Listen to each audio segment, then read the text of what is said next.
Life's a coat of many colors. It is never black and white. Can't have one without the other.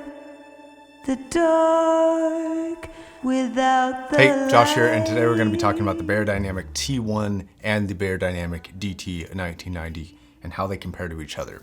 They're relatively similar, give or take, I think about $100 on Amazon right now. You'll find links to both down below if you are curious about them, and today we're going to be running through them. Both of these were supplied by viewers of the show, so I want to thank Israel and I want to thank Anthony for sending in their headphones for this comparison. All right, now first we're going to be talking about the build of these two headphones. The DT1990 is actually a little bit heavier. It does have a mini XLR only on the left side, so you cannot run this balanced without further modification, as opposed to the dual 3.5 millimeters on the Beyerdynamic T1, which you can run balanced. And for the review of the T1, I was using a balanced cable supplied by Periap, so thank you very much, Periap, for sending that out. But for this comparison, I was actually using the single-ended cable that I have here, just to keep everything as consistent as I could possibly get it. So I said the 1990 was heavier, which makes the T1 a little bit lighter. It is noticeably lighter in your hands and on your head. You don't really feel like you're wearing as much of a headphone as on the DT1990, which feels more tanky and more solid, but as it stands in the market alone, non-comparatively, this is not a super heavy headphone, but it is an incredibly well-built headphone.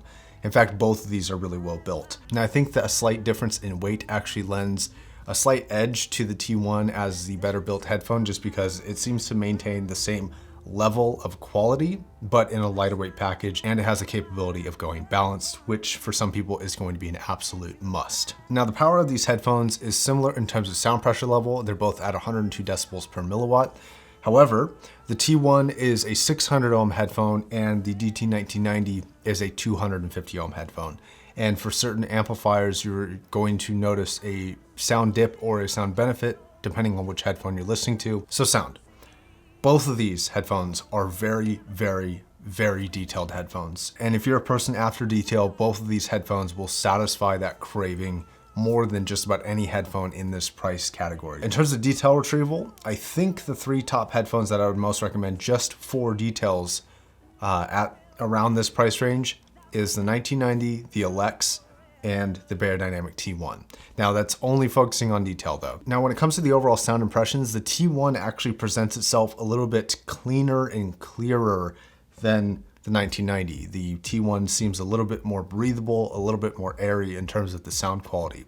And some people are really gonna love that. Some people are going to like the slightly thicker, meatier nature of the 1990s. Okay, so treble. Treble performance is oddly similar in some areas and very, very different in others. So in terms of tonality and texturization of the treble response, they're very similar. In fact, they're almost identical in terms of kind of the flavor palette of the treble. Both headphones have a bit of a peak in the treble around the same areas, but the T1's to my ear is a little bit bigger.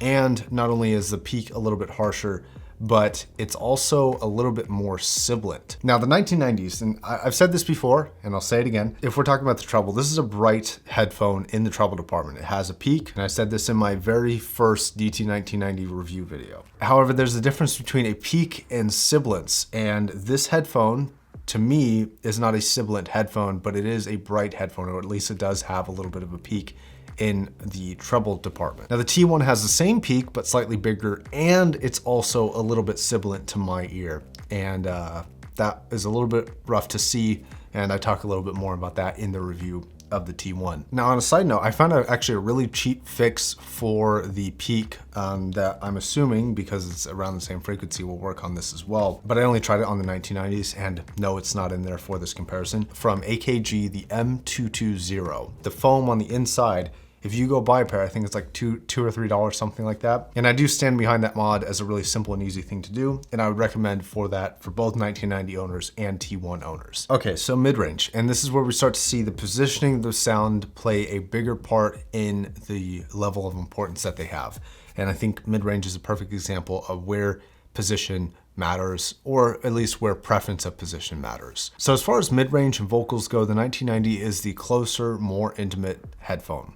It kind of feels like if your head is here and the music is here, If the T1 is represented like this, the 1990 basically takes your head and what you're listening to and forces it into the music. And that's one of the reasons why the 1990 is such a great studio headphone, but you get a very focused performance from the 1990, whereas on the T1, it's a little bit stepped back and it feels like more of a personal performance rather than a device you would use to analyze the sound, especially positionally accurate, knowing kind of how the soundstage is representative compared to the singer.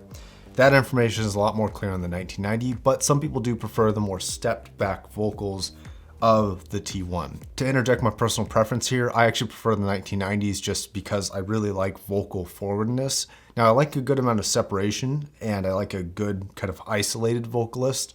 And I feel like the 1990 just does that a little bit better, but I understand that what I like is not everybody's cup of tea and you may like something different. So for the most part, I'm gonna call mid-range and vocals kind of a toss-up of preference, except for one factor, which is gonna be the peak, which seems to spike up a little bit easier and is a little bit more prevalent in more music and was more noticeable and bugged me more on the T1, especially the S's and the T's can get a little bit harsh on the T1, and it wasn't always very pleasant to listen to the T1, whereas most of the time it's pleasant to listen to the 1990. So bass response.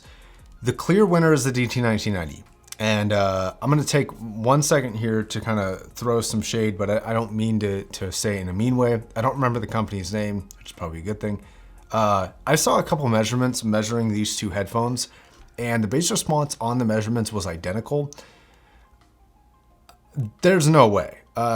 This is a much bassier headphone. It's much deeper, and it actually does have a little bit of a kind of a boosted bass response. That's one of the amazing aspects to the 1990 is the bass. It's some of the best for the money, even competing with some really high-end like planars like the LCD2C. This does not have bass response like that. It's kind of a slow roll-off from about 100 hertz.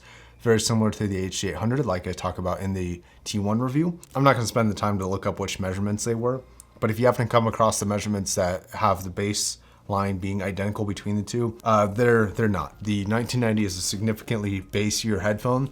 It's not a bass cannon or anything like that. If you want that from Beyer, look at like the 1770s. But the 1990 definitely wins for bass, dynamics, detail, amount, every category of bass response, positioning, all of it goes to the 1990. Imaging and soundstage, I'm gonna give to the T1. The imaging is about on par with both, very clear imaging headphones. Now I call the T1 in the review of it the poor man's HD800. And the HD800, while it is flawed in regards to soundstage, has one of the best examples of soundstage I've heard on a headphone. This is close to that good, not quite that good, but it's also about a fraction of the cost, almost about half. And the soundstage is amazing. Now this is another aspect where kind of positioning and the shape of the music is going to play a part into what kind of soundstage signature you prefer. So the 1990 provides more in the music feel, and you kind of get this kind of 360 degrees of soundstage, and the vocalist tends to be happening kind of in between the pads. That's really where it seems like it's kind of taking place.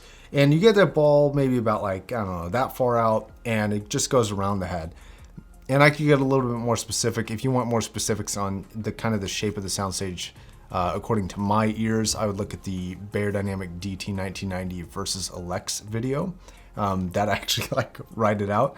But for this, I don't think that's necessary because this headphone, it still has the singer kind of in the center, but instead of being a circle and instead of being like this far out, it more sounds like this far out, just for example. But it's less of a circle and more of kind of a wide line from left to right. And that's part of the reason why it's not as good as the HD800, because that tends to bow out in front a little bit more than this does. This doesn't really go very deep in front.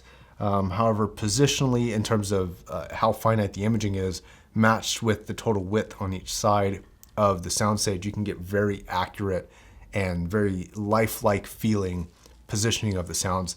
And that's really impressive from the T1, but you may like the more circular soundstage of the 1990. Okay, now gaming. And I actually didn't talk about this in the T1 review, and despite it being such a good soundstaging headphone, I'm not sure why I missed it.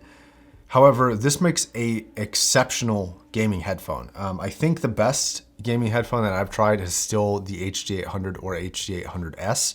However, this is probably the #2 spot after that headphone. So both are great for gaming, but this is a top-notch headphone.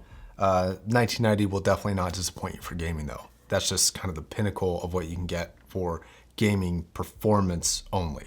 But if you're going to be talking about gaming for fun, the added bass response of the 1990 is going to be very beneficial and very enjoyable for that. So my conclusion is pretty simple. They're both extraordinarily clear and crisp sounding headphones.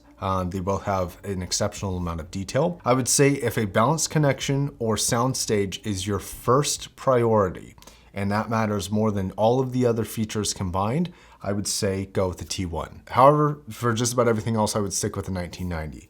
You have to sacrifice a little bit in comfort. You have to sacrifice the single-sided non-balanced connection, which is going to be a deal breaker for some, like I mentioned. And the main reason why I recommend this over the T1 is that the bass response really adds kind of distinction and texture and kind of a more visceral experience to the music that the T1 just never really attains, despite seeming more clear and crisp. It just doesn't have kind of that visceral feeling that the 1990 can have. So that's gonna wrap it up. Thank you very much again, Israel and Anthony, for sending out these headphones for a comparison. Both of these headphones are very, very good in certain areas, and it was a lot of fun listening to both. Again, you'll find links to everything I talked about in the description down below, as well as the other headphones like the HD800 that I mentioned and the Objective 2 amplifier. Those will all be linked in the descriptions, as well as the individual reviews for both of these headphones. All right, that's gonna wrap it up. Thanks very much for watching. My name's Josh, signing off.